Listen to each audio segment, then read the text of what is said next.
కారుమూరి వెంకటరెడ్డి బాబు గారి గురించి, లోకేష్ గారి గురించి, అలాగే రాష్ట్రంలో అసలు సంప్రదాయబద్ధంగా సంక్రాంతి పండుగే జరగలేదని మాట్లాడుతున్నాడు. మనోడు రాష్ట్రంలో లేడని ఈ ఒక్క మాటతో అర్థం చేసుకోవచ్చు.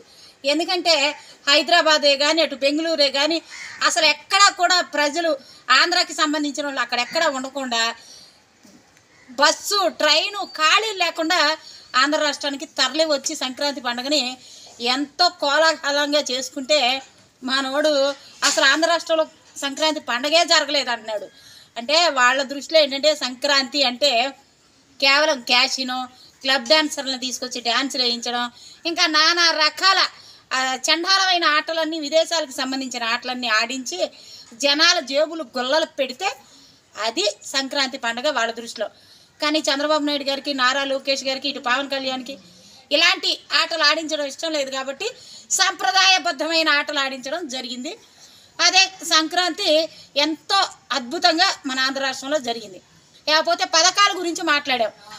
అరే కంచర గాడిద కారుమూరి, కాస్తైనా బుర్రందా? మీరు అధికారంలోకి వచ్చినాక 7 నెలల తర్వాత పథకాలు ఇవ్వడం స్టార్ట్ చేశారు.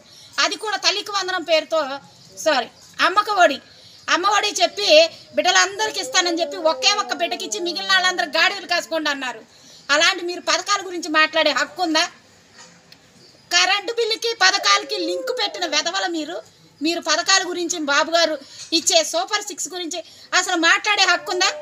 7 నెలల్లో 3 పథకాలు ఇచ్చిన గొప్ప చరిత్ర కలిగింది మా పార్టీని కానీ, బాబు గారిని కానీ, మా పథకాల గురించి కూడా మాట్లాడే హక్కు నీకు లేదు. కారుమూరి వెంకటరెడ్డి కాస్త నోరు అదుపులో పెట్టుకో.